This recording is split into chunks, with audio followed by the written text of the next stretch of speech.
Hey, architecture firm owners and emerging leaders. Get ready for unparalleled insight into the development of a world-class architecture firm and a worldwide organization driving the digital transformation of the design and construction industry. With Build Smart, the podcast that's changing how our profession operates. We share the incredible stories behind innovation in the building industry with my friend and co-host, Patrick McLeamy, FAIA, former CEO of the international architecture firm, HOK. You know, Yamasaki's office or firm lasted during his lifetime. And when he passed away, I think that was the end of the Yamasaki office. Helmut did not want that. He wanted a firm that would live out and grow beyond the founders.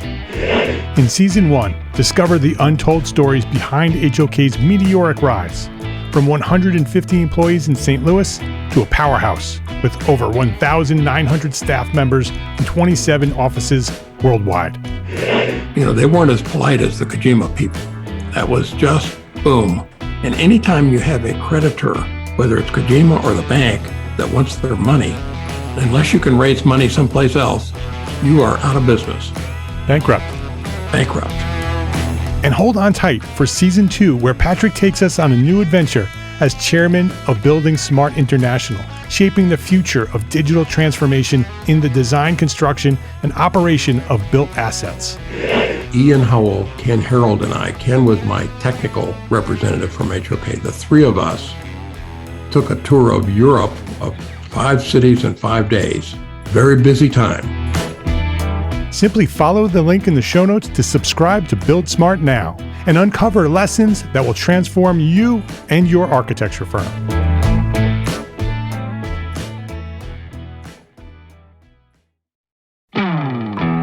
Hey, architecture firm owners and emerging leaders. Get ready for unparalleled insight into the development of a world-class architecture firm and a worldwide organization driving the digital transformation of the design and construction industry. With Build Smart, the podcast that's changing how our profession operates. We share the incredible stories behind innovation in the building industry with my friend and co-host, Patrick McLeamy, FAIA, former CEO of the international architecture firm, HOK. You know, Yamasaki's office or firm lasted during his lifetime. And when he passed away, I think that was the end of the Yamasaki office. Helmut did not want that. He wanted a firm that would live out and grow beyond the founders. In Season 1, discover the untold stories behind HOK's meteoric rise, from 150 employees in St. Louis to a powerhouse with over 1,900 staff members and 27 offices worldwide. You know, they weren't as polite as the Kojima people. That was just boom. And anytime you have a creditor, whether it's Kojima or the bank, that wants their money, unless you can raise money someplace else, you are out of business. Bankrupt. And hold on tight for Season 2, where Patrick takes us on a new adventure as chairman of Building Smart International, shaping the future of digital transformation in the design, construction, and operation of built assets. Ian Howell, Ken Harold, and I, Ken was my technical representative from HOK. The three of us took a tour of Europe of 5 cities in 5 days. Very busy time. Simply follow the link in the show notes to subscribe to Build Smart now and uncover lessons that will transform you and your architecture firm.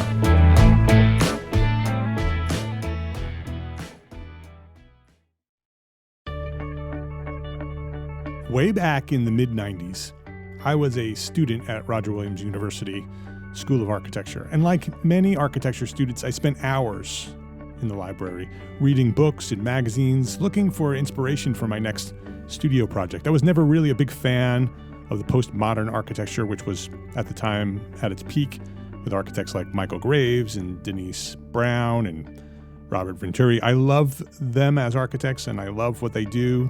I'm impressed and inspired by them, but I was never really pulled to them. And the deconstructive movement with firms like Morphosis leading the way, or the work that Frank Gehry was doing at the time, I loved it all. I love architecture and I love all of the different types of architecture. But what I really love is architecture that is modern and pushes the limits of design, but also references the traditions, the roots of architecture and its organization and materials. So in the library, when I was looking for inspiration, I always gravitated toward the work of KPF architects, Kohn, Peterson, Fox. And as a lifelong entrepreneur and a student studying to become an architect, Gene Kohn became my hero. So when Gene was scheduled to speak at Roger Williams at our monthly lecture series, I was so excited. And he certainly did not disappoint. Gene spoke about the history of the firm, KPF, and how it started during a major recession, how it thrived through a devoted focus on relationships, and how knowing the right people at the right times led to their best work. He spoke about the importance of business and how a thriving firm can result in a productive, dedicated culture, how building a strong business allowed them to select the best projects with the best clients. Gene's story and his words had a major impact on my career and most certainly influenced my desire to share what I know through the development of this platform and this podcast, EntreArchitect. Gene had a direct influence on who I've become as an architect. So I can think of no one better to invite to this show and celebrate this episode, the 300th episode of EntreArchitect podcast. So here it is, episode 300 with Gene Kohn of KPF Architects. My name is Mark R. LePage, and you are listening to EntreArchitect podcast, where each week I speak with inspiring, passionate people who share their knowledge and expertise, all to help you build a better business as a small firm entrepreneur architect. This is episode 300. This week, I'm speaking with Gene Kohn, founder and chairman of KPF Architects.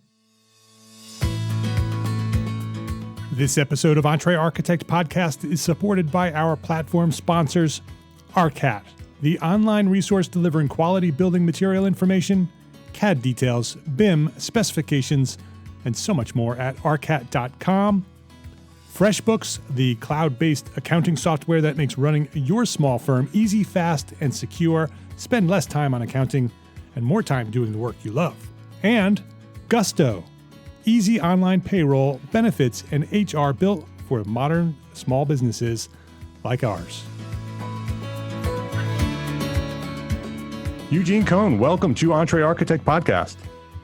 Well, Mark, it's a pleasure to be here. I haven't seen you in many years, but I do have those fond memories of Rhode Island and Roger Williams. So. Yes, it was a brief meeting, but a very inspirational one. You had spoken at the university where I went to architecture school in the early 90s. You were giving talks throughout the country, and you stopped off there in Roger Williams in Bristol, Rhode Island.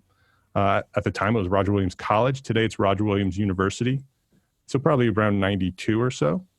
And you shared a story of KPF and your partners and how the focus of business, the business of the firm was so important, and the strengths of your partners and the complementary strengths of that, and how important the people of architecture is. Those were some of the things that inspired me, and your words inspired me tremendously at that point. We not only in your talk, but a brief conversation afterwards. And your words literally inspired EntreArchitect, the platform, the EntreArchitect platform that I created in 2012. Because your inspiration for me to focus on business, I became a successful small firm architect with my wife, who is also an architect. And I started a blog about business and architecture. And that blog turned into a platform. And now it's got tens of thousands of people who listen and read what we do, and we're influencing architects throughout the world. And I think that you had a very large impact on me as a young architect. And so I find it very fitting and very appropriate to have you on the show today. I don't know if you know, but this is the 300th episode of EntreArchitect. And so I'm very honored to have you as my 300th episode. So thank you very much for I'm glad to be part of it. So Gene, before we get into the story of KPF and some advice to small firms, what inspired you to become an architect, and what's the story from that point to where you are today? And then we'll sort of go on from there. Okay, well, it's a fairly long story. That's okay. We have time. So I would say when I was young, I had no dreams of being an architect. I know my partner, Bill Pedersen, said from the time he was quite small, he always thought about becoming an architect. My father was in medicine and research, and his family were all doctors. In fact, the people who took care of me were my uncles. And I remember walking into the operating room with one uncle ready to start operating on me, and they always treated me. So I was surrounded by doctors, and my dad was constantly saying, "You need to be a doctor." And I thought about it seriously because obviously the idea of doing good for people and helping people was, as a doctor, was sounded very appealing. But I wasn't totally convinced. As a young man, I really loved sports. I mean, I was a good student, did well at school, but sports were something I really loved. And I even dreamed if I couldn't play professional ball, which I really wasn't good enough for, I could maybe announce the games and broadcast. And I used to, when my kids played ball, I announced their game and made it more exciting for them. And they got better hits with me announcing than they did when I wasn't. But still, architecture was not part of that. Now, I had certain creative skills. I painted from the age of 5. My mother was a fabulous painter. Actually had a show at the Guggenheim when she was 100. So I would paint next to her on Sunday and weekends, and also attend the Philadelphia Art Museum to paint and so forth. So I thought, well, art is something I really enjoy. And I also played the piano, and so I was doing creative things. And my mother was a fashion designer, and had not picked that up until the Depression hit and caused my dad to lose his laboratory and research because nobody paid their bills and stock market crashed, as one knows. But he was really not effective in supporting the family at that time. And my mother decided to go back and do dresses and made them herself initially, knitted them and would sell. And then finally, my uncle, who was a manufacturer in New York of dresses, started manufacturing what she was designing. And they started to sell because she was a very good designer. I got to know Karl Lagerfeld and all the great Molly Parnis and all the big names in fashion because she would work with them, know them as a friend, but did her own line and had her own store in Philadelphia. So her creativity rubbed off on me. I loved her ability to design and appear, and women would love her dresses, and she wouldn't sell them if she didn't think it looked good on them, despite if they wanted to buy them. And I learned a lot about that kind of morality, so to speak. She really would not sell something she believed would not look good on a woman, despite women's desire to pay whatever to have the dress. So I learned something right there about business and honor and how to treat clients. So, but still, architecture was not in my vocabulary. So I did very well at school, and went to a very hard school called Central High in Philadelphia that gives BA degree. It was a college during the World War II, and then became a major school that you had to take entrance exams to get in, and they had professors teaching. It was run like a university. But again, I wasn't studying any architecture. It was math, science, and I was thinking, well, maybe I could become a doctor, or maybe a lawyer. I wasn't sure, maybe a sportscaster. So, but my mother's influence started to wear on me. I mean, I loved her art. I loved her creativity. I, to this day, can pick a dress off a rack and know exactly whether it'll fit or not.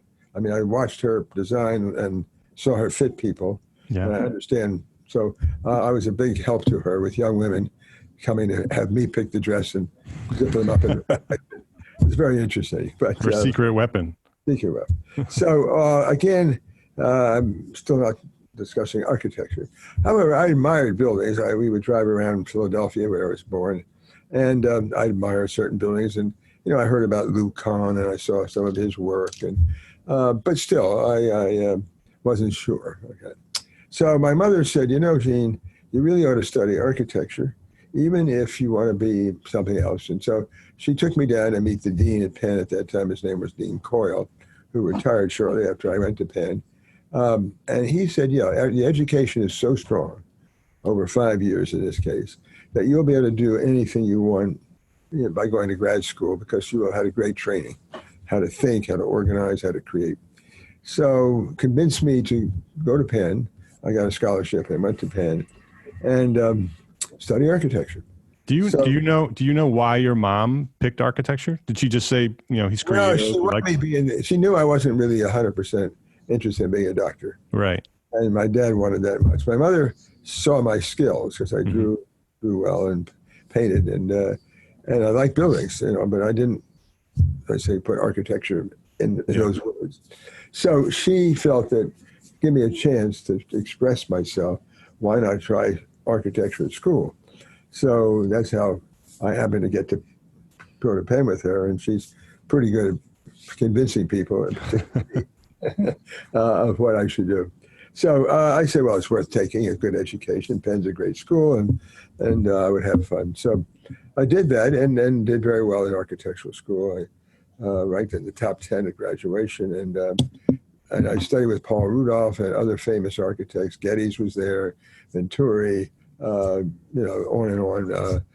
Jurgala. I mean, it was a who's who at Penn, and visiting crits, visiting lecturers were terrific. So I liked it. I really enjoyed architecture. Louis Mumford was one of the great teachers, and it's tough. I got into his class, and I was hypnotized by his presentations, and so I learned it and I did well. But it's still, believe it or not, I wasn't ready to commit 100%. I wasn't being stubborn. I just wasn't sure. Yeah. So at that time, the Korean War was on, and I volunteered. I went to Officers Candidate School for the Navy in Rhode Island, in Newport, not too far from where we later met. Yep. And then went off to serve with the Navy, and for 3 years. And although I trained for Korea, believe it or not, with the Marines for invasions, I ended up in North Africa and the North Atlantic. It was there that I got convinced to be an architect. The captain of my ship knew that I studied architecture because he knew about each officer on the ship and their background. And turned out that we were on a French base in Port Leahy, and the French Navy had an officers club that needed a lot of work. And the Secretary of the Navy, Chief of Naval Operations, two most senior and powerful naval officers, were coming to Morocco to check all the ships and planes based there. Because the reason we're there is that the submarines, Russian subs, were being trailed by naval units and Air Force units. And it was also the communication center for the Navy in both the Atlantic and the Mediterranean. So important bases, but we didn't own them. They were owned by the French. So they were coming. So the captain said, look, we can't have a party at that club. It's really not very nice. I'm going to give you 2 or 3 weeks off, all the people you need and all the money you need. I want you to redesign the interior and get it redone. And you have that 3 weeks max. So it was not a vacation, I can tell you. But one of the most enjoyable 3 weeks that I can remember, because I redesigned it, did all the drawings, did the paintings for the walls, and then had to go into these towns in Morocco and find materials that we could then use to rebuild. And then I had all these naval guys helping with getting the material and building, and we redid the whole club, new bar and all that. And it was a big hit, big home run. And that really did it. So my captain said, fabulous job, patted me on the back, and the Chief of Naval Operations, Secretary of the Navy were so happy. I said, hey, fantastic. I can do something, make people really happy, recognize it, and I could make a great career of this. It's just a boom. Well, the light bulb went off, and I said, right. Yeah, this is neat. It's fun. That was more fun than it tends to be normally, because there were no headaches. Everything went well. So I said, well, I'll go back to graduate school. So after 3 years in the Navy, I became a lieutenant commander eventually. Actually, I stayed in 8 years with reserves. I went back to Penn. I got a fellowship, and I studied with Lou Kohn. Corbusier came, Gropius. I mean, it was a who's who. Frank Lloyd Wright came to Philly. Everybody was coming to Philadelphia because Penn had the great school and the great professors. So that was a year of just excitement. And I would say, while Rudolph started it, no question, he got me really excited about architecture. And he would take us on tours, meet people like Philip Johnson, go see his glass house. Kohn, when he would talk for 4 hours about his love for architecture, you couldn't help. You just couldn't help wanting to be an architect. So that pushed me with enthusiasm over the top. So it started with my mother's creativity and my recognition of that in art. It then was the Navy, which through that particular experience got me excited about architecture, but also learned about leadership. I mean, I could make decisions like that. Shelley was the same. He did serve in Korea in the Army. So we both had the ability to lead, make decisions quickly, and look at both sides. So those combinations in Penn grad school and Luke Kohn in particular, and Corbusier too, made me just excited to be an architect, to create something. So I couldn't wait to start drawing. So that's how I got into architecture. But it wasn't something that, as a kid, I said, I want to be an architect. I had to build up to it. Yeah. Yeah, that's very interesting. The influence from your mom through the Navy, back into architecture school, and the influence from some pretty significant architects really sort of launched you into the profession. It did, with excitement. Yeah, with enthusiasm, yeah. And you were a designer right off the, right? Design was the thing I did, and I loved to draw and design. And most of my career before KPF was all design. Yeah. And it was only when we decided to create a new firm that I had to think more about the leadership side. Although I'd been president of John Carl Warnke and had to lead that firm, but KPF became the bigger challenge of how you build a firm from zero. Yeah. So when you did that and you decided, okay, we're going to start, you did work with other firms and you learned the business, you learned how to be an architect. When it was time to start your own firm, you right away chose to have partners. Yeah. And that was a requirement. And as a designer, why did you not choose? Because you're going to start the firm, right? You were the one that decided, okay, I want to start this firm, but you chose Bill as one of your partners, who is also a designer, right? And you decided that he would be the lead on design and you would be the lead on the business side. Why did you make that choice? That's a good question. So let me just back up a little before that. Yes, absolutely. So in my previous experience with people like Vincent Klein, he was a great designer himself. He was a great salesman. He was a good leader. He would make sure if we were working overtime, he'd stop by with beer. He'd play the guitar for us. He'd take us on tours in a bus to see his buildings, our buildings that we worked on. He did a lot of things to help the team. And every Monday we all met, the senior people met, and every Friday night we had a beer party. So he constantly built team and built the feeling you're part of a great group, which I liked. I thought that was terrific. Mm-hmm. I worked for several firms, maybe not quite as good in terms of managing people, but gave me opportunities to design. Walton Beckett, I was head of design for their New York office. And then finally, I worked with John Carl Warnke. I became his partner and eventually the president of the firm and led design as well as management. I hired Bill Pedersen from Warnke and pursued him. I'd heard about this young architect working for IM Pei who was extremely talented and very nice as a person. And I met Bill and I was instantly taken by him. And it took a year before he came to join Warnke because he was finishing the National Gallery and didn't want to leave before it was finished. And so he came once we could hire him, once he was available. Shelley was my classmate at Penn, and I had great respect for Shelley. He was as conservative as could be, I don't mean politically, but business-wise, and the most efficient person I'd ever met. I mean, he'd finish all his work by 5 o'clock, had a clean desk, and would go home. I'd be there all night cleaning, working, and then the desk was a disaster, you know. And Bill was too. But so Shelley, was a great manager, and Bill really talented. So to get to your question, when we started the firm, which was after a really big crash financially in '73, which caused all these firms to have no work. Our firm, Warnke, was busy with a lot of projects. All stopped. The only projects got ahead were those in construction, and that is the least financially profitable time for an architect because he spent more of the fee up front. And now the construction would be lucky to come out even, but usually they'll come out with a loss. So we had nothing but construction projects to finish up. And it became apparent that this was going to be a long, painful recession, which it was. 60% of architects in New York were unemployed.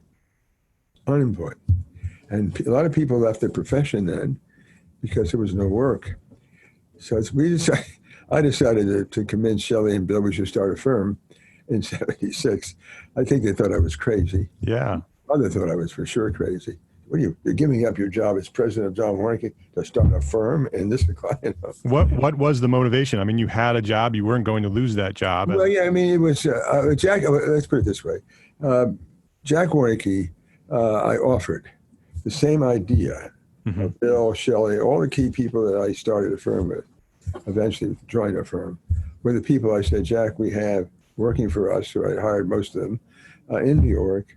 We can build a great team for you.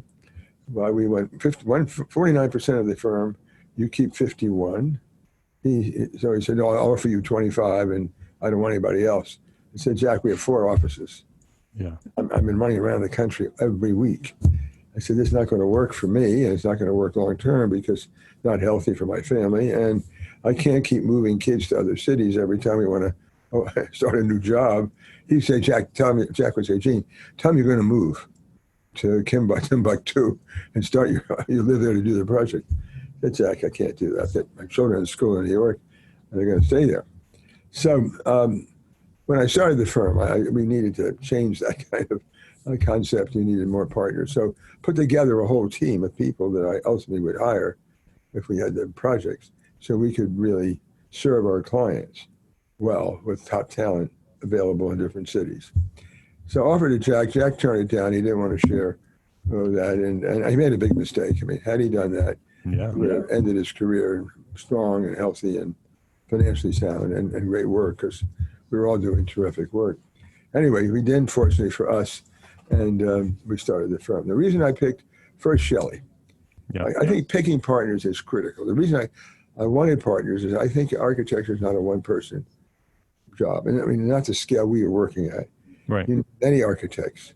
And a team is better. More brains are better than just one in terms of both the creativity, but the management, the leadership, getting the work, following it up, all the tasks that one has to do as a professional. So I thought Shelley would be terrific. It's interesting. None of my family thought that was a good idea. None of my friends, they said, you don't need Shelley. You can hire any project manager. I said, you don't know the point. Shelley is very talented, very organized, very honest, extremely honest. And when he doesn't agree with you, he lets you know. And he's not a yes man. So the worst thing you can do as a leader is hire yes men, because you want people who will not agree with you, who speak up and prevent you from making a stupid mistake. And I said, when you take risk, you can make big mistakes.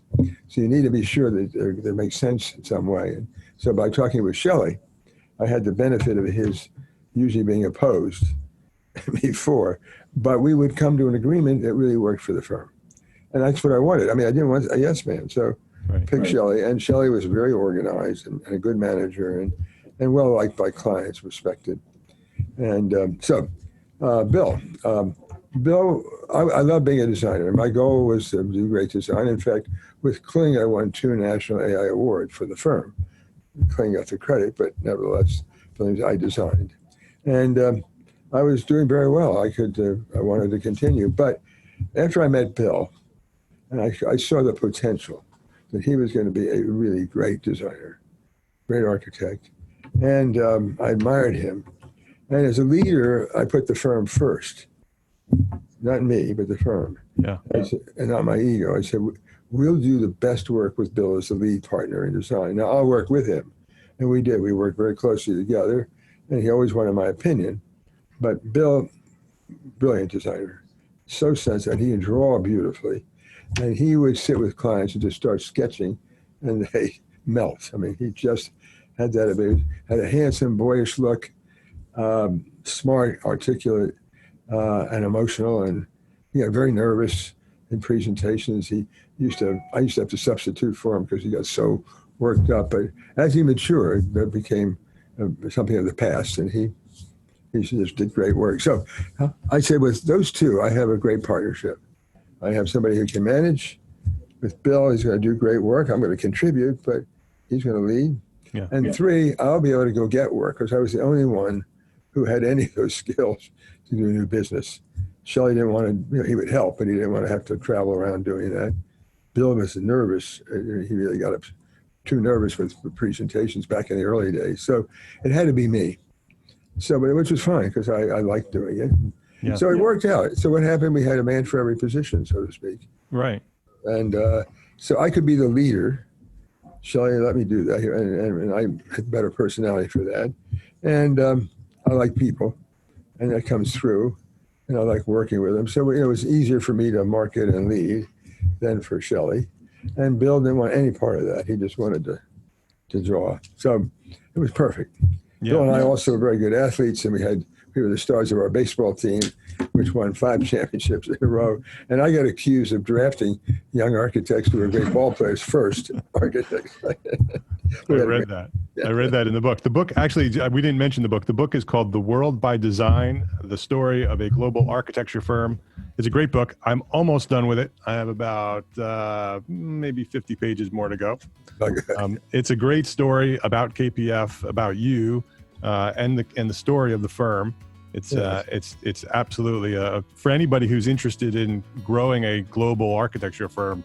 It is a mandatory book to read, in my opinion.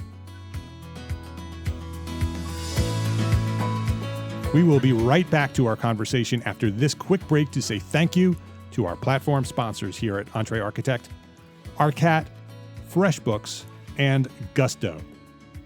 If you work with specifications in your firm, you probably have come across outdated manufacturer specs with confusing notes, products that no longer exist, or maybe even companies that no longer exist. Maybe you even pay for specifications. Stop right there. There's a better way to find manufacturer specifications for your project documentation. ARCAT.com. ARCAT is the #1 most used website for finding building product information and has a free library of over 1,400 up-to-date accurate specifications. ARCAT's specs are written by FCSI, CCS, and AIA professionals based on manufacturers' data. Use ARCAT's powerful search engine to find the right specifications for your project and quickly download them in multiple formats for free. That's right, ARCAT is completely free. Everything at ARCAT is free. You don't even have to register. Just go over to arcat.com, that's ARCAT.com, and start building better content today. Do you remember when you started your small firm? It wasn't easy. It took lots of late nights, early mornings, and the occasional all-nighter. Well, bottom line, you've been insanely busy ever since. So why not make things a little bit easier? Well, our friends at FreshBooks have a solution. FreshBooks invoicing and accounting software is designed specifically for small business owners like us. It's simple, intuitive, and keeps you way more organized than a dusty shoebox filled with crumpled receipts. Create and send professional-looking invoices in 30 seconds, and then get them paid 2 times faster with automated online payments. File expenses even quicker and keep them perfectly organized for tax time. And the best part? FreshBooks grows alongside your business, so you'll always have the tools you need when you need them, without ever having to learn the ins and outs of accounting. Join the 24 million people who've used FreshBooks. Try it for free for 30 days, no catch, no credit card. Visit EntreArchitect.com/FreshBooks. That's EntreArchitect.com/FreshBooks and enter EntreArchitect in the How Did You Hear About Us section. Payroll and benefits. What do you think about when I say those words? Does it make your head hurt? Well, I know. Payroll and benefits are hard, especially when you're a small business. You don't have time to be an expert in things like taxes and regulations. You're an architect. And old school payroll providers just aren't built the way that we work today. Gusto is making payroll, benefits, and HR easy for small businesses like ours. Modern technology does all the heavy lifting, so it's easy for you to get it right. You no longer have to be a big company to get great technology, great benefits, and great service for your team. To help support our show, the EntreArchitect podcast, Gusto is offering our listeners an exclusive deal. Sign up today for 3 months and get it for free once you run your first payroll. 3 months free. Just go to EntreArchitect.com/Gusto and claim your free 3 months of payroll processing right now. EntreArchitect.com/Gusto. ARCAT, FreshBooks, and Gusto. Please visit our platform sponsors today and thank them for supporting you, the EntreArchitect community. Speaking of a global firm, did you envision KPF to be this large global firm right from day one? You've picked these two talented architects to be your partners with complementary strengths. Did you envision what you would build? Well, actually, yeah, we did, but it wasn't to be this big. What we talked about is what we wanted to accomplish personally and as a firm. And we all wanted to work on projects, not delegate them, but actually work on them, which we did in the early days. Obviously, as we got bigger, that other people started doing more of that. The second thing was we wanted to get the best work and do the best work. So in other words, we just didn't want to be busy with work. We wanted it to be really good and make a contribution. So one, we could work on the projects personally, and two, that we could put our, invest our time to do these things right and make them special. But we realized we're going to eventually have to hire more people once you get these projects. So we also wanted to create a firm, this is important, that would exist after we either retired or passed away or both, obviously. And you knew that right from day one? Day one. We that was one of my questions. We actually wrote down, Mark, those three things. We want to do great architecture to contribute to society and create value. We each wanted to work on buildings because we're architects. And three, we wanted to have a firm that would exist, designed to exist after we left, which meant the following, that we needed to hire people as good or better than we are. If you don't do that, you can never take the firm on. So I can tell you that the younger partners in this firm today are as good or better than I am. Bill, I would say is a question, but close, or Shelley. I mean, these are really talented people with great skills and nice human beings. They're fine. They're team players. So we're about team.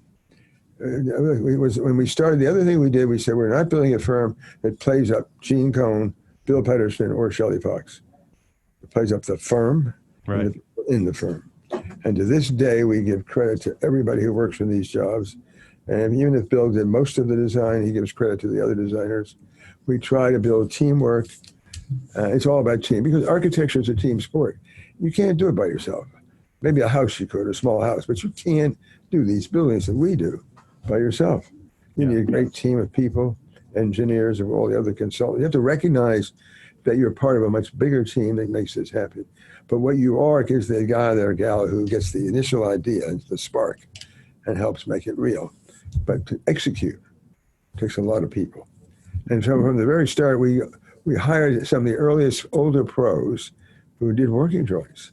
We wanted to do working drawings too, design and working. We felt it was critical to understand the detailing and how you put it together and to control that. So the building was beautifully detailed. And even as a young firm, we got compliments from the major contractors who said, you guys do phenomenal drawings. Your buildings really work. The details are beautiful. Detail made the building great. I mean, I learned that from Mies van der Rohe. I just go down at his buildings and you look at details, the proportions and the detail, and you say, fabulous. Norman Foster carried that on. So all the architects I admired in their work could detail beautifully. So we wanted to make sure to have people who knew how to detail. And we've studied those very carefully. So you needed a team, you need a lot of talent, and you can't do it by yourself. Yeah, and that the culture of the relationship, right, it seems to be a very big theme throughout the book, throughout the history of KPF, of the people are why it's successful. Right from day one, you chose partners that were complementary to you. You developed a culture within KPF that it wasn't about those three people. It was about the firm. And you built this culture to be successful and would live way beyond the three of you. Which is the case. Yeah. Shelley passed away, unfortunately, about 14 years ago. Bill's wife passed away recently. He's been away from the firm for 4 years because of her illness. And, I'm still been full time. I mean, there will be a time shortly that I may want to take some time off and do other things. So what's happening is we are prepared. And over the time now, I've been passing the firm on to others. There's a young man who leads the firm by the name of Jamie von Klemper. He's extremely bright. Been with us 35, 37 years. So that's the other thing I should mention. We have people here. Our biggest problem is people don't want to ever leave. So we have a lot of people who've been with us 30, 35 years. And it's hard to believe it because they're the old friends. So all that's worked. And it's given us consistency, performance. I mean, the same, people work together for 35 years, they're producing great stuff. And we've had some 40 years, 43. We started the firm 43 and a half, or it was 44 years ago. I was in London last week doing a book party. And I remember in 1985, we had a show at the Royal Institute of British Architects. And it was a beautiful show of the projects we were doing. We were 9 years old at the time, and an American firm coming to the UK and having a show at the RIBA, which is the Royal Institute of British Architects. And we had a great show, and I saw the brochure from that show this last week when I was in London. And I couldn't believe the projects we had already done in those first 7 years, including 333 Wacker Drive, which is a very beautiful building, and many others. So, and the person interviewing me said he couldn't get over it, what we had done in 7 or 8 or 9 years, the scale and beauty of these buildings. So we're off to a great start, and that's just continued, fortunately. So that growth is one of the things that I wanted to talk to you about. Where do you, because that growth was fascinating. I mean, you grew to a global firm within 15 years, which is unheard of, right? And typically it takes much longer than that. Obviously, that was sort of the vision, to grow a large firm, to potentially go international. Was the international right from the beginning, or was it opportunity? No, it was in 1985. So we started in 76. So 9 years later, we had that show at London I just mentioned. But at the same time, in 1985, negative issues of concern, I should say, by economists and others about the potential of the economy coming toward the end of the 1980s. And I had seen a little bit of a slowdown already, and I was concerned that we were going to have a hard time before the end of the year, before the end of that decade. And so I went to this conference of Urban Land Institute in San Francisco in 85. And this economist spoke to the audience. Remember, that audience was not just architects, developers, engineers, and financial people, architects, a whole group of people involved in the industry of real estate.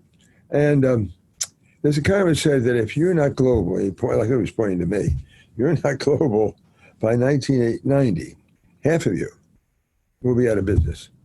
And I took him seriously because I could be beginning to see, and having experienced that in 73, 76, I didn't want to go through that again. Mm-hmm. So I said to Shelley and Bill, I said, you guys, we've got to go global. We cannot just stay in the U.S. because the U.S. is going to have a tough market coming, and it did. By the 1990s, very slow. Only one major building got built in this whole area of New York in 1990. Let's give you an example in the 90s. So I said, let's go. I have a good friend in London with Goldman Sachs. I said, I'm going to go over and see him and see what we can do. Plus, we had made some friends, including with Prince Charles, actually, as a result of the show in London. He liked one of our buildings, 333 Wacker Drive. Yeah. And anyway, so I said, look, I'm going to go over and I'm going to talk to my friend at Goldman Sachs. And I did, and we got selected for a new building by Goldman. So fabulous. And then we somehow in Germany, in Frankfurt, got selected as the only foreign architect to the German architects to do a competition for a building which became the DZ Bank headquarters. And we won. It was a beautiful building. It's still the best building in Frankfurt, really gorgeous. And we had more fun. Bill and I probably had one of the best times together going to Frankfurt and having dinners and designing and working in London as well. So we got this great building.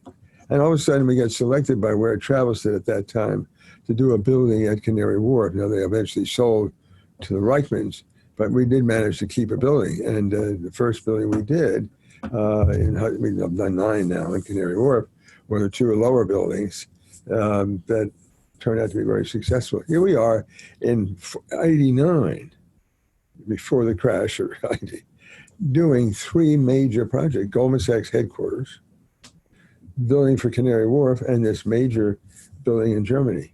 And that got us started. So going international really saved the firm. It potentially could have crushed you. Because the economy really got bad. Yeah. Saved the firm and actually pushed it even further up. So it was like a pole vaulting over, a high mark. So in Asia, so lucky break. We did a building in Chicago where a Japanese firm called Taisei, they're developers and so forth, as well as architects and so forth, and contractors, where they had worked with us in Chicago with a Chicago developer. And we did the building, it was very successful. So the Taisei people said to me, would you come to Japan? We could try to do a project together in Tokyo. I said, fine. Had never been. So I got my partner, young partner, Paul Katz, who unfortunately passed away, but a brilliant fellow, to go with me. We went to Tokyo. And when we got there, unfortunately, the project they had decided not to pursue. They really kind of crushed the whole long trip. And yeah, it's a long trip to say no. However, they felt badly. So they said, well, we've recommended you for a project in Nagoya, Japan. So we went to interview. And the interview was a little disappointing because they wanted us to do the job, but the fee they offered was so ridiculously low. It was like $1 million for 5 million square feet of building, just doing the design. So I said, well, I think that's ridiculous. I'm going to leave. Now, I don't normally do that. I'm usually play the good guy, but I was really offended. And so I left Paul Katz, who was my young tiger. I said, you be the good guy and negotiate with him, and we'll talk every night. And he stayed for about a week or so, and they got up to 10 million, which is where we wanted to be. And they were a great client. And we designed a project and got it built, 5 million square feet of office, hotel, office, hotel, retail over railroad tracks. And the Shinkansen, the high-speed train, you cannot stop. I mean, it has to continue to run on time. Japanese are so proud of that. So we had to design it so those always were high-speed tracks available while they were building this building. So it was interesting. That launched us and gave us the qualifications for later in our career in the Hudson Yards, where we built a whole bloody thing over tracks. So that was quite an experience. So anyway, Nagoya, all of a sudden now we have this enormous job in Nagoya, Japan. And I said to Paul, you know what? Flying to Tokyo is very expensive. We might as well, for the same price, we can go to Hong Kong and China. So we would do that. And all of a sudden we would meet people there and land a job. And then in Japan, we got to meet Mr. Mori after a number of visits. And after 6 visits, we could meet his father. And we got selected for Roppongi, which is one of the great projects in Tokyo. So here, all of a sudden, in 89, 90, we have 3 or 4 enormous projects in Asia, which became the stepping stone to get more work in all of Asia. So that launched us global. And once we did that, today, 50% of our business is in China alone, 60% in Asia. So it's an enormous part of the firm. And you asked earlier, I never thought about the firm being as big as it is. None of us did. And we were happy at 100 people, 200, 700, which we now, might have to grow to more to do the work. We never thought about it. But once you open the floodgates to work globally, we've worked in over 40 different countries, actually done projects. South America, the Mideast, Europe and Asia, and the US, Canada, Mexico, over 40, 45. Once you start to have that and you do well, your projects are successful and you're liked by the people. Like in Brazil, we get more and more work because they love working with us. Fabulous team of people working there. So all of a sudden we became, major global players. And, a number of the top architects like Norman Foster and all regard us as great, as I regard him as great company, they regard us because we do compete all the time across the globe. So it's been exciting. And I never dreamed I'd be traveling the world, but have. And all of our young people are working across Europe or Asia. So today, if we would just look back for a minute, we have a major firm in London office that does design work. Is great. And they're about 150, 160. They work all through Europe. They work in a little bit in Africa. They work in South America. They work in Asia, particularly China. And they work in Turkey and places like that.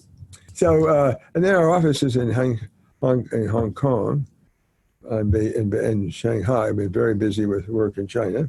They pretty much oversee the work. It's designed here or in London, but executed there, and construction's monitored there, obviously.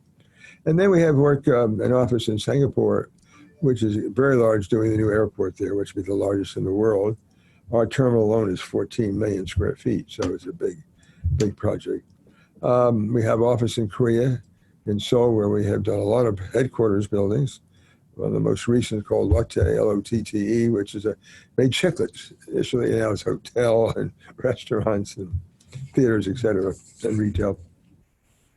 And then we have an office swinging back to Europe in Berlin as well, a small office.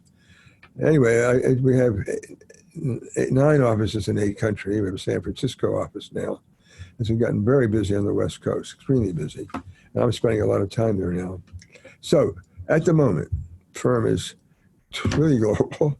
It is working across the globe in many places, and in other countries where we're working but don't have offices, all through the Mideast and the Far East. So it's been beyond what we imagined. We never thought about it, never planned for that. But we were prepared to grow as we were prepared to shrink, depending on the economy. Yeah. Fortunately, we have lucked out and been beneficiaries of the economy. So Gene, earlier, as you started talking about how you grew into this global firm, you used the term lucky break, that you had a lucky break that sort of led you to a project in Asia. And all throughout the book, one of the themes that I keep reading is about the relationships, about your relationships, your skill with making friends and having relationships, and how those relationships lead to projects, and those dots connect. This connection may not lead to a project, but that connection may lead to another connection that may lead to another connection that may lead to a project. And so very much of your early success, from what I've read, has been a result of many of these connections, many of these relationship building exercises, and just having the personality that you have and building this large network of people and friends.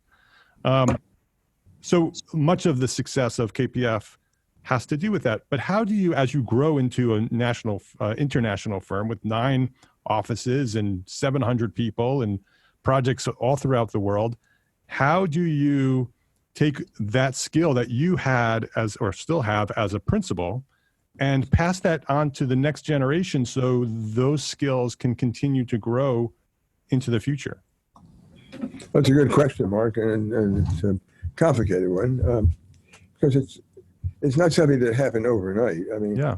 But my personality, from the time I was a child, has always been, I like people and I make friends, and I like to stay friends. So it wasn't phony, or it wasn't so predetermined that I was going to do all this just to get jobs. No, but right. I believe that developing relationships would help, 1, get work, but 2, do it better. Mm-hmm. Find and you working together, and they aren't suspicious or afraid you're going to break the bank and all that. They have confidence. So the way to do that is today I call people, whether we're working with them or not, see how they're doing. How's their family? I make sure I've met their family, and I ask her some event that's happening in their life. I comment on, or I'll send them my book or a picture of something that we did, or a Christmas card. I paint all the Christmas cards for the firm and send them. So I stay in touch. So either by call, by email, or visit. But I stay regularly, and it takes a lot of time. I mean, a given day, I may send out 20 or 30 emails now, just to say, hi, how have you been? And have you seen this? Or what's your thought about the economy? Or just whatever it is. Or if we're doing a job, by the way, are things going well in your opinion? Or do you have any thoughts you want to, questions you have? I make it easy for them to get back to me. But I do that because I always believe that's a good idea. One, I do it with my friends. I keep my friends because I stay in touch with them. And when something is wrong, sickness or something, I do a painting or a stay after. It's a lot of work. And believe it or not, I can keep busy all day just staying in touch. Yeah. The client list is, giant. I don't stay in touch with everyone, but I try to get my partners to do the same. And it's not phony. I mean it. Yeah. Yeah. And I don't mean to say that it was premeditated. No, I know you don't. I'm just saying you could make it phony because you just did it. Exactly right. Is there a process within the firm to teach other principals how to do that, or do you hire or choose principals that already have that skill? I think it's a combination of that. Most of the people we select are good persons. They communicate well and they like people. I mean, there are people that would do similar to what I do, or Jamie does the same thing. Others are doing it. They may not do it as much. I make a real effort to kind of I make lists of people that I haven't talked to in a while that I want to say, and I just go through it one at a time. It's not, you got to be careful that it shouldn't look premeditated, like, I got to do this, but you're sincere. Yeah. A sincere interest in the well-being of others. Yeah. I think it's important. And look, if you're a small business person, there's no excuse why you can't do this. And if you're smart, you would do it. And you stay in touch. Yeah. But it's got to be meaningful. And even if you don't get the project, a lot of people, when they lose, forget it for the future. I don't do that. I write them back and say, gee, congratulations, you picked a really great firm that do a great job. But, we're sad that we weren't fortunate enough to be picked. Could you tell me what were some of the issues that maybe affected that decision that we could learn from? Now, if we win, I never ask them why. It would be silly. I'm going to discover they really didn't mean to pick you. So once they pick us, I don't ever ask. But if you lose, I think it's important to understand why. New business is a real skill, but it's a lot of work, and you need to have strategy. If you don't have strategy, you're not going to win. Right. So you wrote the book, The World by Design, the story of a global architecture firm. Why did you choose to write the book? You're a super busy man. You're doing lots of things. You're writing all of these letters, making these connections. Why take the time to write a book? Well, that's a very good question. I always thought about it would be nice to do a book that traced our history and also success. But I also would talk about failures, because you kid yourself if you think you're going to be always winning. And it's important to let people know you do lose and why you lose, and you got to be prepared for that. In fact, it's some of the worst losses and issues made us better. We learned from it and did a better job. So I don't want, the book has failures in it as well as successes, which is life. So you got to do that. Two, I was fortunate to have Cliff Pearson working with me. And while the stories are all mine, he helped me make them very readable. and that was important to have somebody I could work with, because I try to do other things as well. And a number of my partners, including Jamie, thought it would be a good idea to have a book. And finally, because people join a firm, they don't know its history. Yeah. They don't know its stand, because they come in. I started by talking to the staff here in New York. I said I did the statistics. We're 700 people. We've got 9 offices, 8 countries. We've worked in 40. We have buildings in over 40 countries. But we didn't start that way. And you ought to understand how we started, what we struggled with to get to this point. It wasn't all easy. And I went through, the whole book talks about the tough times in the beginning and the risks you take. They have to understand that in order to fully appreciate what the firm is doing. And I said, every one of you needs to know your history, like your history of your country. If you're going to work here and make a career here, you need to know how it all happened, because it didn't happen overnight.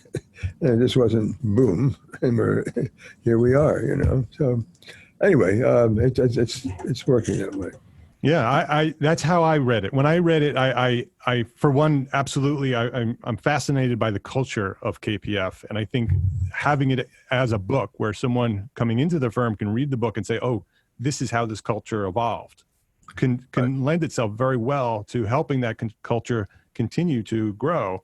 But then the history of KPF is so important, not only for the people who are coming into KPF now, but to lead KPF into the future. You can't really know where you're going to go unless you know where you've been, right? And so having that history of KPF written in a book, it also sets the history straight so other people can't tell the history of KPF. You've told the history of KPF. This is the definitive story of KPF and how it grew, and the failures and the successes. And actually, some of the failures are the most fascinating pieces of the book when you read the book. And a lot of things that I didn't know as a fan of the firm, didn't know existed and didn't know happened. Really interesting to see how you went through some of those things and how those struggles led to a stronger firm. Mm-hmm. No, that was no. Yeah, it was important to know that because sometimes the mistakes you make or the negatives that happen are key to your success. It's not always the good things. Yeah. Learning from some of the things you did wrong can make you much better in the future, but also be prepared for unexpected. Yeah. 40 plus years, KPF has been around and growing and continues to grow. As we wrap things up here, Gene, I want to ask you the one question that I ask everybody, but I sort of want to frame it in the way that knowing that the listeners of this show are mostly small firms, lots of sole practitioners, lots of firm owners of small firms that are, 10 members or so or less. Some of those people who are listening right now want to create the next KPF, right? And so they want to create this global or a larger firm than they have now.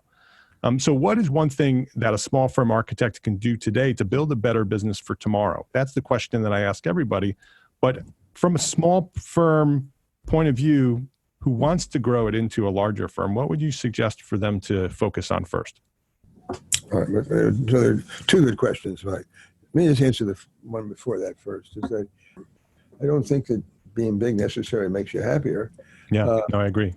And for me, it's work because I enjoy the global aspect, but I could see being very happy living in a small town and doing this building, but making important contributions to the town. Architects, I want to just say this in general, then I'll answer your last question, is that architects really affect people's lives for years and years and years and many, many people. And more so than a doctor, Absolutely. Lawyer, whatever, dentist, unless you've cured some great disease problem, that is obviously a major impact. But what we do affects the people inside the building, outside the building, for good or for bad. And if we do it well, we can make a lot of people's lives a lot better. So I don't think there's anything wrong with being a firm at 10, 15, 20 people that's doing some civic buildings in their town or towns in the area or a lovely hotel or houses, and make life better for those people who are enjoying those buildings. So I don't think you have to be global. You can. I happen to want to do that, but I could see the other side. Yeah. So I don't think everybody needs to grow their firm to a global scale. But if you choose to do that, right, it's a different strategy, obviously. And you're not going to work in a small town in Connecticut or Rhode Island or North Carolina or South Carolina. You're going to need to be in the bigger cities where you can have that impact that builds the reputation and allows you to start to expand. So we picked New York, and New York gets a lot of attention, and our buildings are seen by lots of people, and automatically you can start to spread the word. Somebody in San Francisco is visiting New York and sees your tower and says, "That's really beautiful. Who designed that?" They call you, and all of a sudden you say, "Well, we'd like you to come to San Francisco and do actually to London or so forth." So you then your strategy changes because now you really want to be global. And you start to say, "How can I get to London or Paris or Tokyo or Shanghai or Bangkok or whatever?" So but then it's a formal decision you're going to build for the future.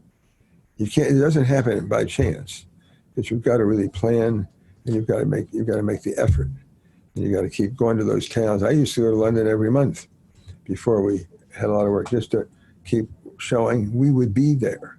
Mm-hmm. Otherwise, why would somebody pick you? Say, he's in New York and we're doing a building in London. What do I need this headache for? So you decide if you want that or not. Yeah.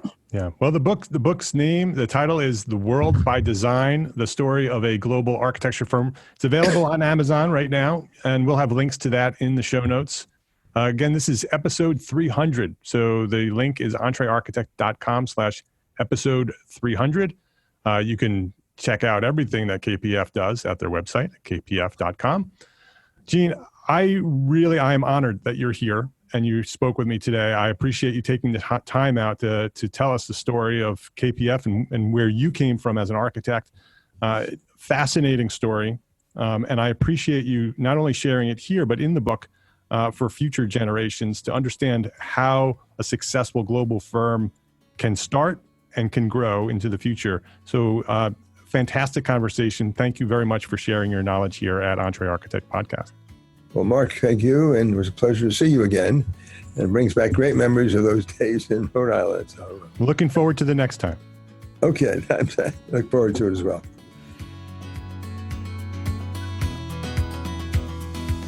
So there you go, episode 300.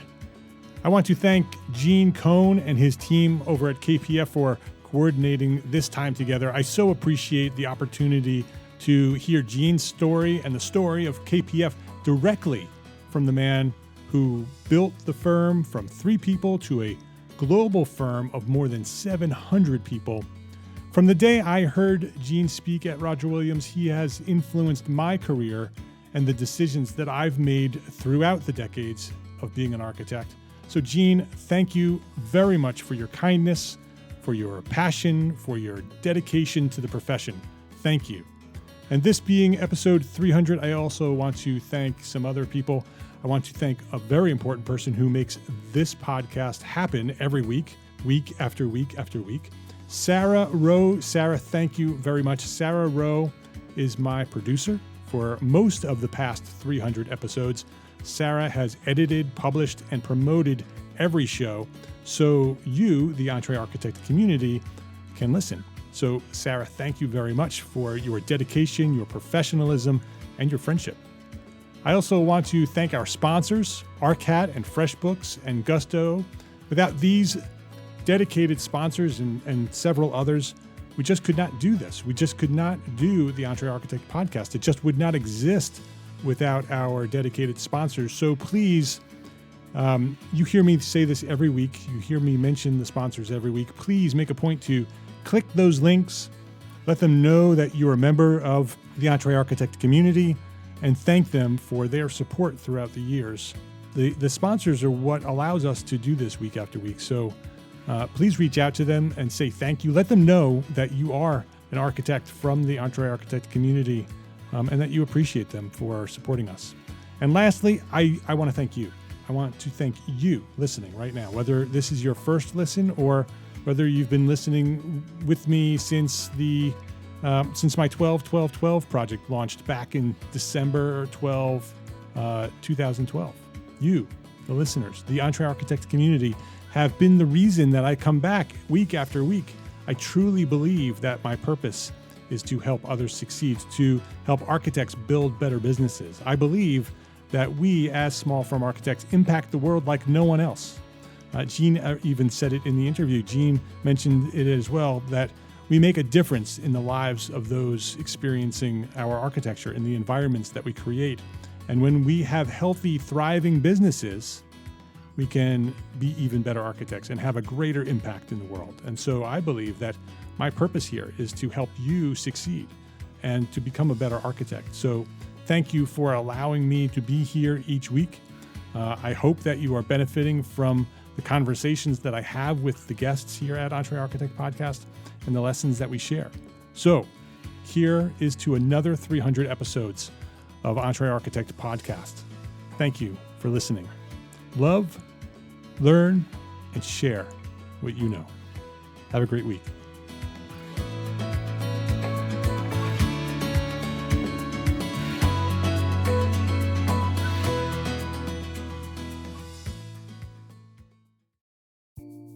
Imagine earning continuing education credits while doing exactly what you're doing right now. Well, you can. Gable Media has revolutionized the way you earn your continuing education credits with a groundbreaking approach. Forget running around town and scouring the internet for credit-worthy courses. Fulfill your CE requirements effortlessly by listening to engaging podcasts just like the one you're listening to now. Our podcasts are designed to educate, entertain, and inspire, all in a user-friendly environment. But wait, there's more. Architects, Gable Media is also approved as an AIA continuing education services provider. Upon completion, we handle everything, from reporting your hours directly to the AIA to storing your certificates in your personal Gable Media profile for your self-reporting needs. So follow the link in the show notes and start earning your credits in the most innovative and entertaining way possible with Gable Media. Attention architects and creative minds, get ready to supercharge your brand with Build Your Brand, the podcast that's unlocking the secrets of branding success for creatives. Hey there, it's Mark Arlepage, founder of EntreArchitect, and I'm inviting you to join my friend, architect marketing expert Jeff Eccles at Build Your Brand podcast, where he explores the captivating stories of the world's top brands and transforms their lessons into powerful moves for small firm architects and creatives like you. In Season 1, Jeff shares the thrilling tale of Southwest Airlines, where he dissects their journey to the summit and distills it into strategies tailor-made for you. It's important to keep in mind that companies like Southwest compete in the real world, just like you, and face real-world challenges, just like you. You might be surprised at how similar those challenges are to the struggles that you grapple with on a day-to-day basis. Don't miss out on your blueprint for success. Subscribe, tune in, and let's build your brand together. You may have noticed that the very best brands in the world are also known for having somewhat unique corporate cultures. That's often the glue that holds everything together when they encounter those rough spots. We don't do it because it inconveniences the passengers to whom we are primarily dedicated, the short haul, frequent flyer. Follow the link in the show notes to subscribe to Build Your Brand today. Remember, no matter the size, the journey's the same. Your brand's journey to the top starts here.